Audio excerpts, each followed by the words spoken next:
On July 31, 1970, aboard Royal Navy ships, sailors wore black armbands and buried drinking cups at sea because a daily ration of rum had just been condemned to death. One mock funeral even had a black coffin, drummers, and a piper. Rum built empires. Then it fueled rebellion against them. The official reason was brutally modern.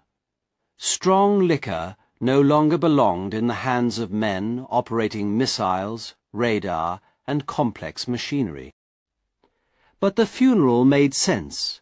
For centuries, rum had been more than a drink. It had helped Britain control sailors, turn Caribbean sugar into imperial wealth, and provoke resistance to the taxes that protected that wealth. Today, that history is hidden inside an amber bottle, behind palm trees, pirates, beach bars, and sweet cocktails. How did a harsh spirit made from the waste of sugar become portable power?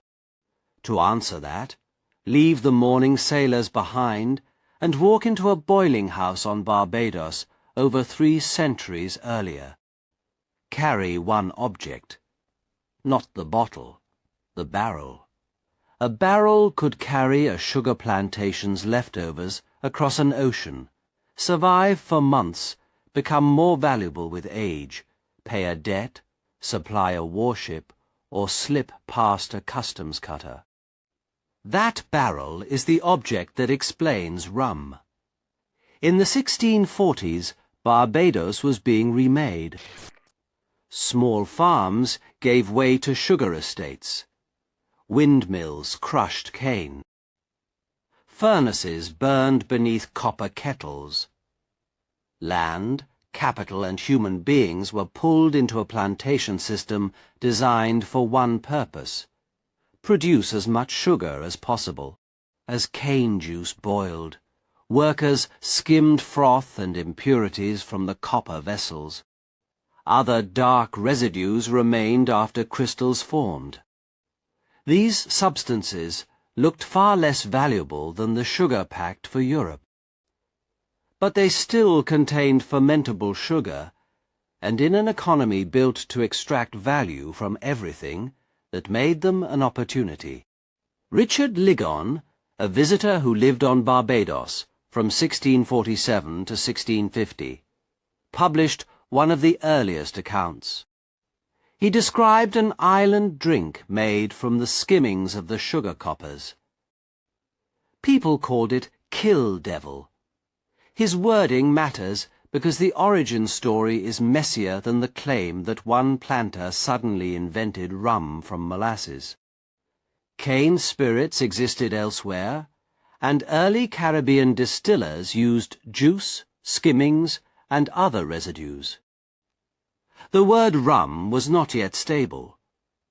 What is clear is that, by the mid-17th century, Barbados had joined sugar production to distillation, creating the recognizable commercial ancestor of the spirit in your glass.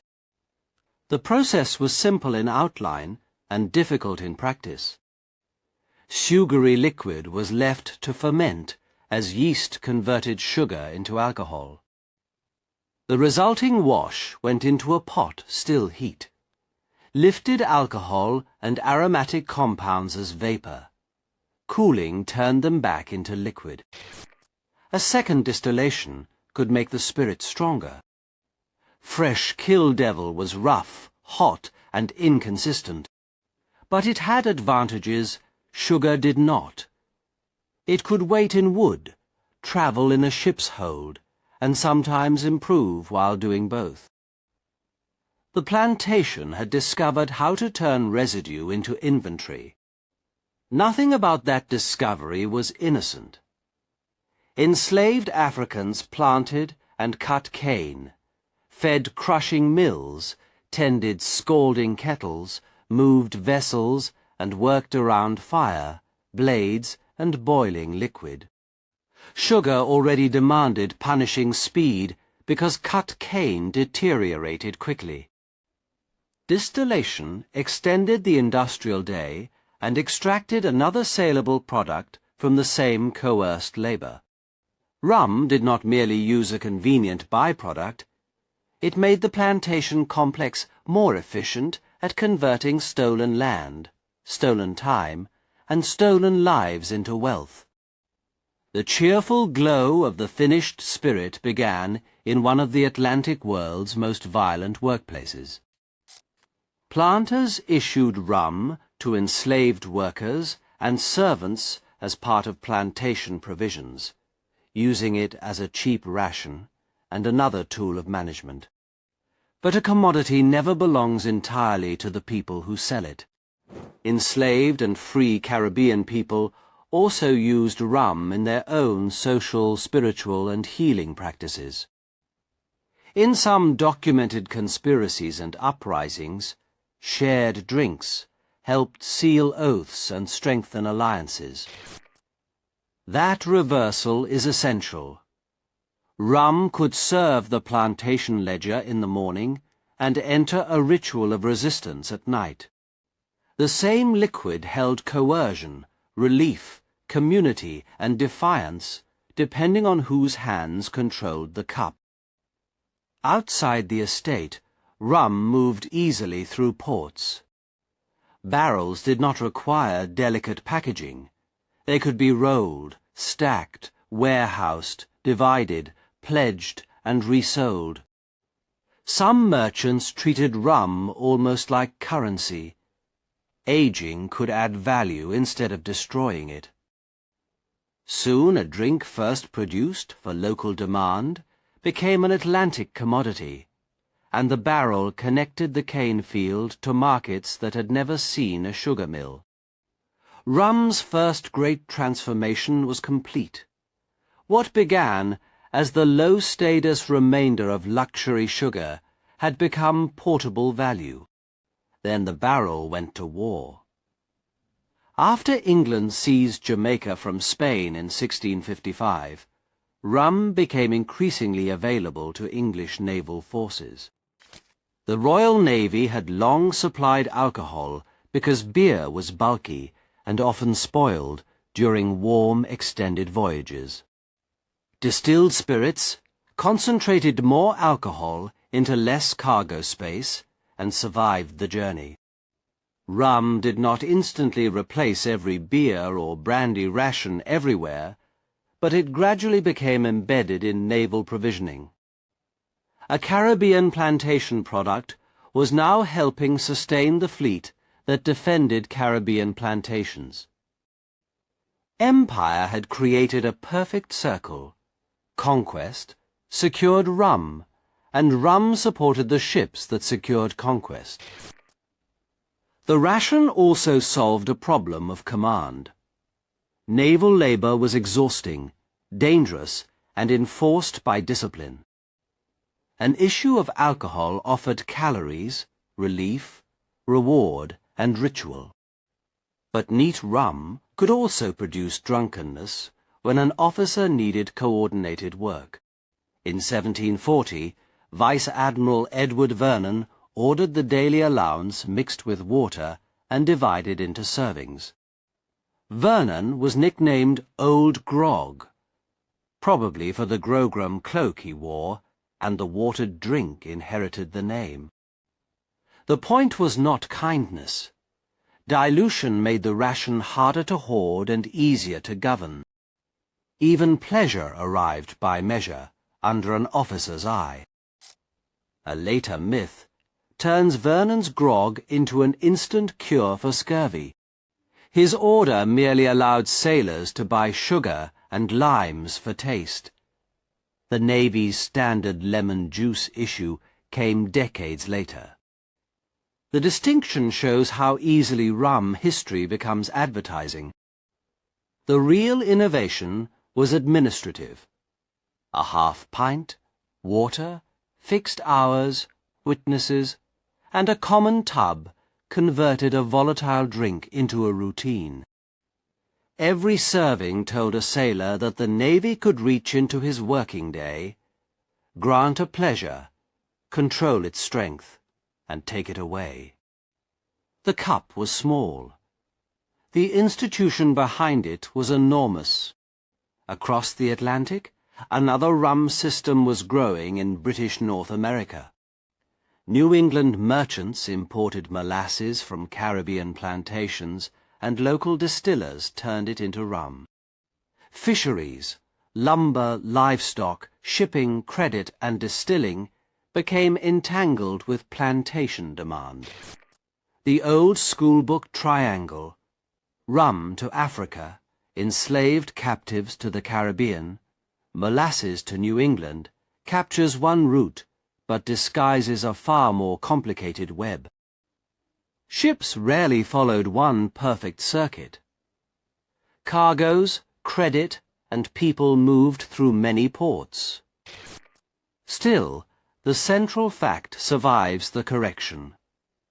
New England rum depended heavily on sugar products created by enslaved labor.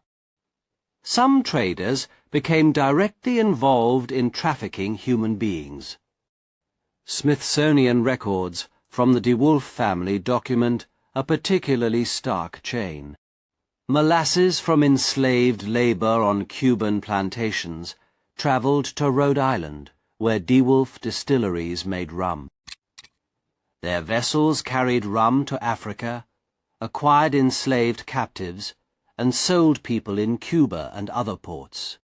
Between 1769 and 1820, DeWolf-owned ships are believed to have carried more than 12,000 Africans through the Middle Passage. This was not every rum voyage, and it should not be inflated into one universal route. It is worse than a myth, because it is a documented business model. By the 18th century, the rum barrel had become a compact ledger of Atlantic power. It contained Caribbean cane, African knowledge, and coerced labor, European capital, North American fuel and food, naval protection, and merchant credit. Each group touched the barrel differently.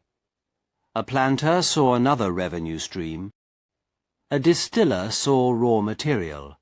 A sailor saw his ration. A customs officer saw taxable cargo.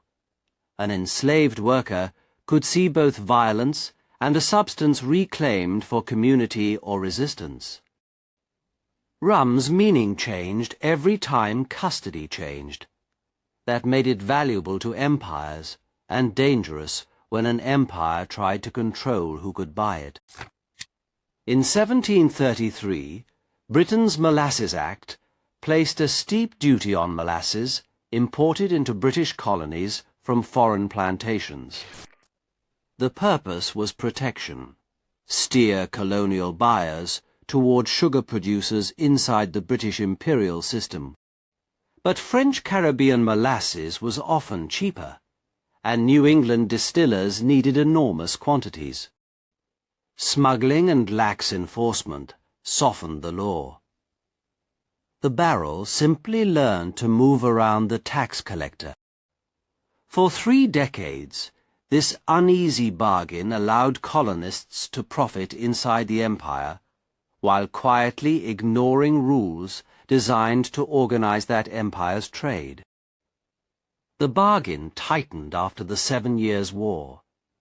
Britain's Sugar Act of 1764 cut the old molasses duty from 6 pence to 3 pence per gallon, but paired the lower rate with a serious effort to collect it, to a merchant. A smaller tax that would actually be enforced could hurt more than a larger tax everyone evaded. Customs powers expanded. Seizure threatened ships and cargo. Colonial opponents protested taxation and interference with trade. Rum was not the single cause of the American Revolution, but the molasses economy helped turn an abstract argument about Parliament into a threat a dock worker, distiller, shipowner, or tavern keeper could feel. Decades later, John Adams remembered molasses as an essential ingredient in American independence. His phrase was retrospective and deliberately provocative, yet it captured a genuine paradox. Colonists resisted imperial control over a trade whose profits were inseparable from plantation slavery. Men demanding liberty could drink rum, produced through the denial of liberty to others. The rebellion did not cleanse the barrel. It changed which merchants and governments could claim its value. Rum fueled resistance against one hierarchy, while leaving another hierarchy brutally intact. War then changed American drinking itself. Fighting disrupted the Caribbean molasses trade, and colonists turned increasingly toward whiskey distilled from domestic grain. Rum never disappeared, but it lost the unrivaled position it had held in British North America, in the Caribbean and the British fleet. However, the barrel remained powerful. Emancipation in the British colonies during the 1830s ended legal slavery only after plantation owners received compensation and formerly enslaved people endured a coercive apprenticeship system. Rum survived the political order that created it because the product, the factories, and the markets could be separated from the law that had supplied their labor. Technology made that separation easier to forget. Traditional pot stills worked in batches and preserved many heavy flavors. During the 19th century, improved continuous stills allowed fermented liquid to flow through columns, while spirit emerged without stopping for each batch. Producers could make larger volumes with more consistency and distill a lighter spirit. The change did not erase pot still rum. It created new possibilities for blending characterful heavy distillates with cleaner, lighter ones. The machine turned rum from a variable plantation product into something that could be repeated across thousands of bottles. In Santiago de Cuba, the company founded by Facundo Bacardí Massó in 1862 became famous for another transformation. Controlled fermentation, charcoal filtration, aging and blending helped create a smoother, lighter-bodied style. Rum could now present itself as refined rather than rough, urban rather than plantation-made, mixable rather than medicinal. A branded bottle replaced the anonymous cask. The liquid still came from sugarcane products, but consumers increasingly met a symbol, a name, and a carefully managed flavor. Industrial rum was not only manufactured, it was edited. That edit changed what people remembered. Clear rum disappeared into cocktails. Dark rum acquired romance from oak, naval tradition, and imagined pirates. Labels compressed centuries of Caribbean difference into beaches and adventure. Then the United States banned legal alcohol sales in 1920, and rum gained a fresh outlaw identity.